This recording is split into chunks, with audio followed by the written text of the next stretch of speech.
जा देवी सर्वभूतेषु माँ महागौरी रूपेण संस्थिता नमस्तस्यै नमस्तस्यै नमस्तस्यै नमो नमः। शेते पुरुषे समारूढ़ा श्वेतांबर धरा शुचिः महागौरी शुभं दद्यान् महादेव प्रमोदाम्। तेणु आज आम नवरात्रि अष्टम दिवस बा महाअष्टमी आम महागौरींकर तांकरी आराधना करबा एवं तांकरी संपर्क में आम जानिबा। महागौरी जे कि नवरात्रि अष्टम दिन में महागौरी रूप से पूजा पाती नवदुर्गांकर अष्टम स्वरूप एवं नवरात्रर जो अष्टम दिवस से आराधिता ये जो महागौरी एवं यह देवींकर सोम रूप। तेणु यही रूप में वृषभ वाहिनी देवींकर शरीरर वर्ण गौरवर्ण श्वेत वस्त्र परिहिता देवी चतुर्भुजा एवं तांकर दुई हाथ में डंबरू एवं त्रिशूल से धारण करिथांती एवं अन्न दुई हाथ में से अभय प्रदान करिथांती अभय वरदान करिथांती। एवं पौराणिक कथा अनुଯାयी जेतेबेले हिमालय नंदिनी माता पार्वती से भगवान शिव को पति रूप में स्वामी रूप में पाइबापी बहु वर्ष पर्यंत कठोर तपस्या कर चली फलस्वरूप माँकर जो शरीरर कांति कौन है ना कृष्ण वर्ण हो जाता।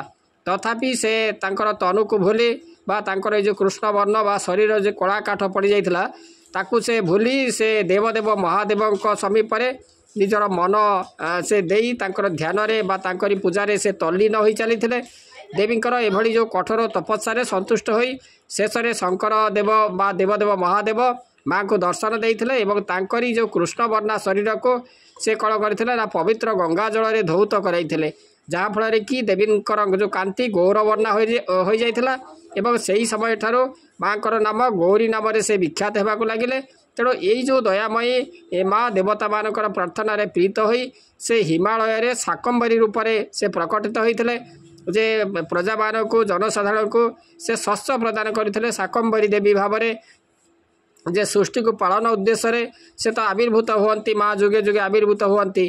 तेणु से जो सृष्टि रे से तांकर जो संतान मान को पालन करने से को जो शाकंभरी रूप में माँ महागौरी से आविर्भूत होती एवं तांकर ये जो नवरात्रर ये जो अष्टम दिवस जो जे कि से होती नवदुर्गांकर अष्टम स्वरूप बा अष्टम रूप से महागौरींकर आम आराधना करवा।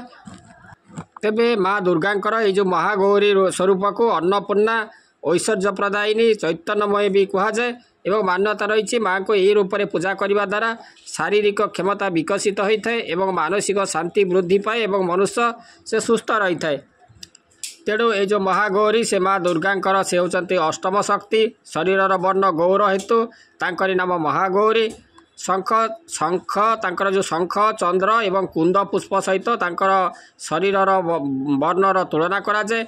आमर शास्त्र रे वर्णना रही जे अष्टवर्णा भवेद गौरी अर्थात तांको 8 वर्ष बयस बोली मन कराए। शास्त्र रे मध्य तांको 8 वर्षर गौरी बा महागौरी बोली ताको वर्णना करा जायछि। देवी श्वेत वसना एवं वृषभ से मध्य जो श्वेत वृषभ वाहना चतुर्भुजा ये जो देवींकर दक्षिण दुई भुजरे अभय मुद्रा एवं त्रिशूल एवं वाम दुई भुजरे तांकर वरद मुद्रा एवं डंबरू शोभा पाई थाए एवं भावभंगी यही देवी रहती शांत से शांता एवं महागौरी नवरात्रि अष्टम दिन से होती उपास्या।